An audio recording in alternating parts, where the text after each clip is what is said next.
Mais donc, attends, sur Vinted, ça veut dire que je dois envoyer les fringues aussi? Ouais. Ouais, c'est ça qui va me saouler. C'est de faire des colis et tout. À moins que je mette ma manager sur le coup et qu'elle prenne une commission vu qu'elle fait jamais rien gratuitement. Ouais, on va faire un truc comme ça.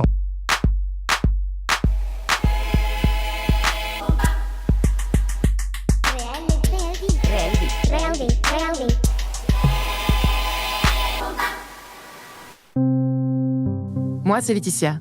Et lui, c'est Aiko. Il a 182 000 abonnés à l'heure qu'il est et il tape 1 million de vues sur YouTube. Comment vous dire, Aiko, il nous a bien nus.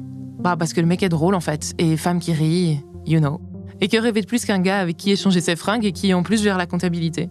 Enfin bref, comme d'hab, les bons sont déjà pris, pas de regrets. En tout cas, on a passé un bon moment avec un des chouchous du rap système belge. Réelle Vie, c'est le podcast qui interroge celles et ceux qui s'exposent tous les jours sur les réseaux sociaux et en font même parfois leur métier. Moi, j'ai quand même gratté un selfie en duo avec le filtre Instagram Aiko à la fin. Salut Aiko. Salut Laetitia. Comment ça va? Ça va bien et toi? Je suis super contente que tu sois là. Pareillement. Ça fait trop plaisir de t'avoir dans la Réelle Vie. D'ailleurs, voilà, en dehors du rap, toi, tu fais quoi dans la Réelle Vie? Je fais que la street, que le rap moi maintenant. Depuis plus d'1 an et demi, là, je fais que le rap. Ouais, et avant? Que la street. Avant, c'était totalement jeune cadre dynamique, costume, voiture de fonction et la finance, quoi. Ouais, et le rap sur le côté? Et le rap, la street après le taf, quoi, ouais. Après le taf, ouais. Et du coup, tu mélangeais pas les deux mondes? Ah si, je mélangeais totalement. Genre, je me rappelle tous les mercredis, après la réunion d'équipe dans les bureaux de D-Game, je restais dans la salle pour upload mes clips dans la salle. Ah ouais, vraiment une double vie. J'étais tout en costume cravate et je postais des clips de rap, ça n'avait aucun sens. Petite anecdote fun, premier jour de taf, j'arrive, mon collègue me reconnaît. Génial. Et du coup, il m'envoie sur Skype, il ose même pas me le dire en face. Il m'envoie sur le Skype du boulot, la discussion totalement gênante parce que je le voyais en face de moi et il me parle sur Skype. Il me fait, c'est toi Aiko? Ouais, vite fait. Ouais, vite fait. Viens, t'en parles pas trop, c'est le premier jour et tout. Quoi, ça t'a gêné? C'est pas que ça m'a gêné, c'est que je savais que ça allait vite. J'allais vite devenir le rappeur du bureau, quoi, du 5e étage. Et non, merci. Le rappeur du 5e étage, ça sonne super bien. Bon, aujourd'hui t'es Aiko, ça va. Ouais. Et est-ce que t'es plutôt partisan de protéger ta vie privée ou de la mettre en scène tout le temps? Totalement protéger ma vie privée, ouais. Totalement. Quand je fais une story devant chez moi, par exemple, j'évite de filmer la partie de la rue où on reconnaît la rue où j'habite. Quand je suis dans ma voiture, j'évite de filmer le nom où il y a écrit iPhone de dadadin. J'évite de filmer le nom qui va après l'iPhone. J'évite de filmer ma plaque d'immatriculation. J'évite de montrer ma meuf. Et t'es déjà arrivé des embrouilles Des embrouilles, non, mais c'est vite arrivé. Ça va pas tarder. Là, je viens d'emménager dans mon nouvel appart. Que la voisine m'a déjà reconnu, celle du dessus. Donc, ça peut vite arriver. Après, mon public est méga chill. J'ai jamais un public d'embrouille. C'est vraiment un public de fanatiques, plus, on va dire.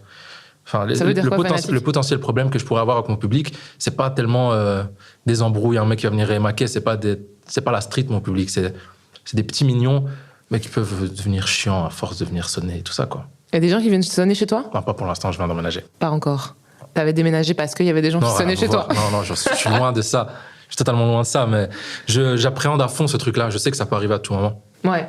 Tu vois, un petit million de vues, un petit buzz et paf, quoi. Du jour au lendemain, si t'es pas préparé. Un petit buzz comme ça, quoi. Un petit buzz du mercredi, un petit mercredi matin, un petit normal. Buzz. Et ta vie devient ingérable si t'as pas pris les précautions. Faites attention, hein. Faites attention. Tout le monde est prévenu. Donc, je te trouve grave stylé. Enfin, trop gentil. Ouais, c'est juste la vérité, quoi. On parcourt un peu ton Instagram. Mais vous êtes dans un flow, vous aussi, hein. C'est pas mal, hein. Ouais, merci. On est sur un bon flow. Ah là là, le compliment. En termes de paire, ça va, on est sur un flow. Parlons style, parlons fringues. Moi, j'ai envie de parler claquettes chaussettes quand même, parce qu'il y a cette photo, cette petite vidéo où t'es en peignoir de l'hôtel, là, autour de ta petite piscine.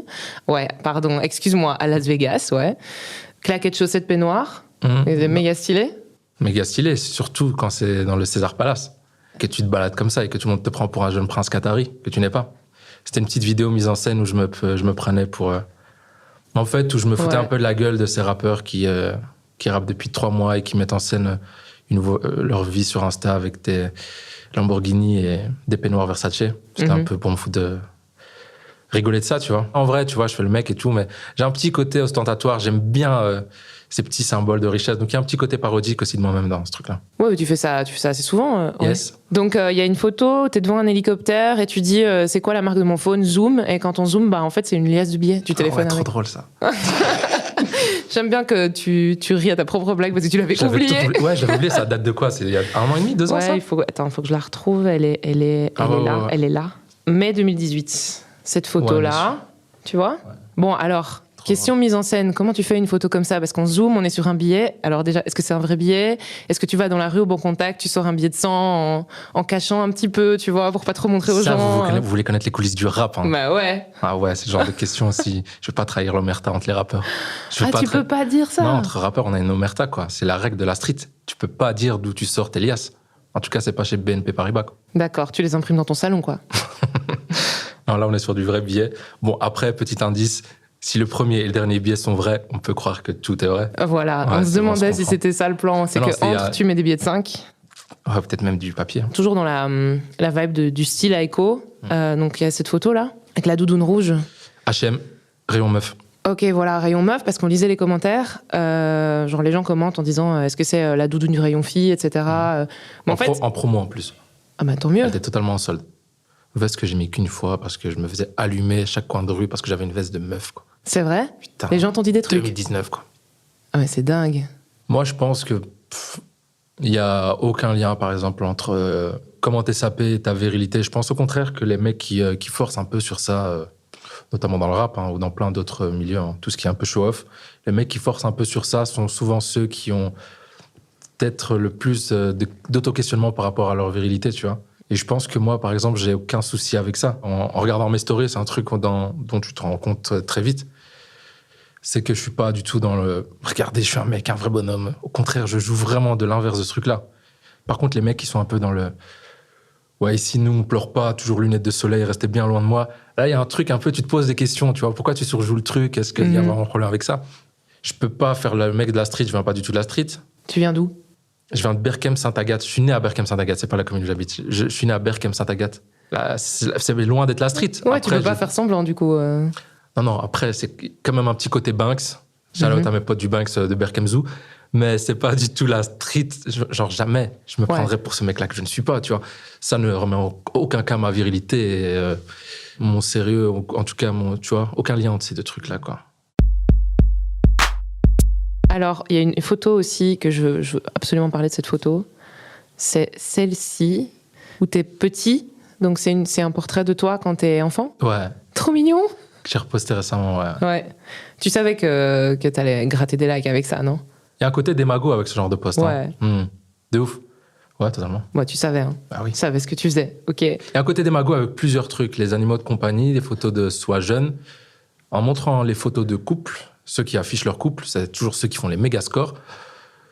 Bon, j'ai pas de chien, j'ai pas de chat, je montrerai jamais ma meuf.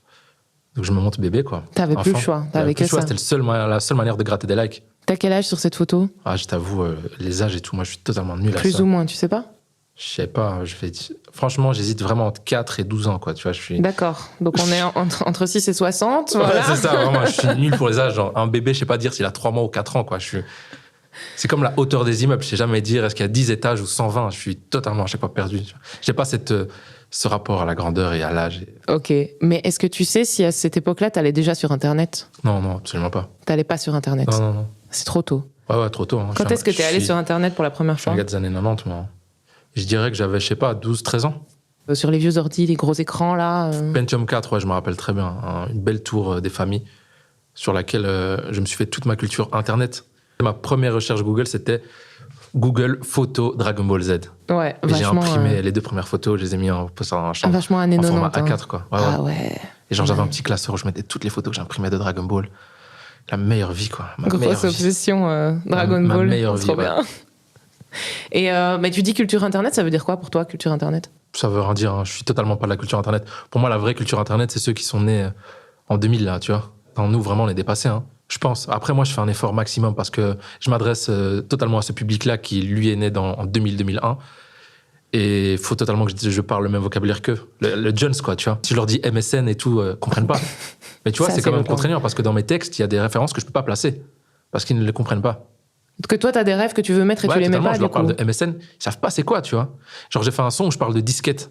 Ils savent pas c'est quoi une disquette, hein, faut se dire ça. C'est que les jeunes des années 2000 qui viennent me voir en concert, une disquette, ils ne savent pas ce que c'est. Hein. Et est-ce que la culture Internet, c'est pas aussi un peu la culture du porno ? Par exemple, je prends cette photo où t'as Mia Khalifa qui te fait un doigt, en fait, elle te fait un fuck. Yes. Enfin, tu lui rends bien aussi, visiblement. Parce qu'elle voulait pas apparaître dans mon clip. Alors, c'est une vraie photo ? C'est vraiment arrivé, cette conversation ? Totalement un montage photo, ça va pas, quoi. Mais c'est une question qui revient beaucoup, hein, donc non, c'est totalement un montage. Puis au-delà de culture porno, je pense que c'est pas lié à la génération qui arrive ou à celle d'avant. Je pense qu'il y a toujours eu ce truc-là. Mais c'est plus une référence pop culture qu'une référence porno pour moi, hein, Mia. C'est pas... Genre, j'aurais pu citer d'autres noms qui, eux, sont beaucoup plus... ça fait vraiment le connaisseur des films de Huck. Non, Mia, pour moi, c'est vraiment une pop culture plus que porno culture. Niveau vue sur YouTube, ça explose quand même. Machallah, hein. Comme on dit chez moi, machallah. Et donc, t'as eu à un moment donné 100 000 abonnés sur YouTube et t'as reçu une petite récompense de YouTube, je sais pas Qu'est-ce trop. que j'attendais, ce truc-là ? Ouais. Putain, ouais, c'est mon but de vie depuis que je suis petit. D'avoir ce truc-là que j'ai donné à ma mère directement. Depuis que t'es petit sur la photo que t'as postée sur Instagram, là. Non, alors, à cette période-là, moi, j'étais méga ambitieux depuis petit. Mon but dans la vie, c'était d'avoir 2 tours jumelles. Ça n'a rien à voir avec le 11 septembre, hein, je vous rassure. 2 tours jumelles avec mon nom écrit dessus. D'accord, tout à fait normal pour... Totalement fou, hein. Le mec est totalement instable. Hein, entre 4 et 12 ans, tu rêvais d'avoir ton nom sur 2 tours jumelles. Depuis petit, je savais que j'allais être genre un truc de fou. J'allais avoir des tours à mon nom, quoi. Ok. Tu vois, je connaissais même pas l'existence des Trump Tower. Hein. J'étais trop jeune à cette époque-là. Mais genre, ouais, tu vois, comme ça, tu vois, en fait, c'est histoire de donner une idée de mon niveau d'ambition quand j'étais petit. C'est surtout ça qu'il faut retenir. Légèrement mégalo aussi, mais... Ouais, totalement. Il y a un côté méga... après, ça va être super prétentieux de dire qu'il y a un côté méga modeste dans mon approche du truc depuis que je suis petit. C'est-à-dire que j'en parle jamais en mode « Les gars, vous allez voir, je vais percer. » J'en ai jamais parlé. Mais genre, profondément, à l'intérieur, j'en étais persuadé, quoi. Je savais pas comment, si c'était la musique, le théâtre, le piano, la comptabilité, mais je savais que j'allais péter un truc. La compta. Ouais, je savais pas par quel truc, mais je sentais que j'allais le faire. Est-ce que t'as peur du mauvais œil ? Ouais, j'ai totalement peur de ça. Après, le mauvais œil, c'est plus un truc de karma, on va dire, tu vois. C'est pas le mauvais œil. Après, on dit, ouais, le mec, il a vu que j'ai acheté une nouvelle voiture, il va me jeter le mauvais œil, ma jante, elle va se péter. D'ailleurs, c'est ce qui s'est passé le jour où j'ai acheté ma nouvelle caisse. Donc, il y a quand même un truc du mauvais œil. Je me suis fait péter mes rétros avant-hier, on me les a sautés. Enfin, il y a un truc clair, tu vois, de jalousie, de mauvais œil, mais il y a un truc au-delà de ça, c'est vraiment si t'es pas assez grateful, genre quand si t'arrives des trucs comme ça, tu l'as pas mérité, quoi. Enfin, je sais pas comment dire. Mais toi, tu l'es, du coup, t'es reconnaissant de ce qui t'arrive. Genre toutes les 15 minutes, et quand je le suis pas pendant 1 heure, je me flagelle, je me mets des claques. Frère, arrête de faire le fou, c'est déjà trop bien, là. Ouais. Donc, ouais, c'est plus ce mauvais œil-là, tu vois, de moi-même, en vrai. Si je suis pas assez, comment on dit, grateful, reconnaissant. Ouais. J'ai fait le mec bilingue, genre, alors que je parle pas du tout anglais. Comment on dit en français encore ? Ouais, genre, j'ai vraiment fait une Jean-Claude Van Damme. Hein. Mais ouais, à chaque fois que j'agis un peu trop comme une resta, genre, par rapport à moi, où je suis là en mode. Je prends les choses pour acquis, tu vois. Je me mets des petites claques et. Calme-toi, frérot. Aiko, en 2020, tournée, festival, concert et Grain Compte Vinted. Partout en France et en Belgique. Et sur Vinted. Ouais. Et bientôt sur Vinted. Trop bien. Et ben, on a hâte de voir comment tu vas nous le teaser sur les réseaux sociaux, sur ton Insta. Moi, je vais te stalker de ouf. Et puis, beaucoup de succès pour la suite. Merci beaucoup. C'était cool. Merci à toi. Ciao. Réelle Vie est un podcast de la RTBF, créé et réalisé par Laetitia Finizio, Elisabeth Meur-Poniris et Héloïse Rouard. Il est produit par CLNK et la musique est signée Jonathan Manzito. Tous les épisodes de Réelle Vie sont disponibles sur Ovio et sur les applis de podcast. Bye.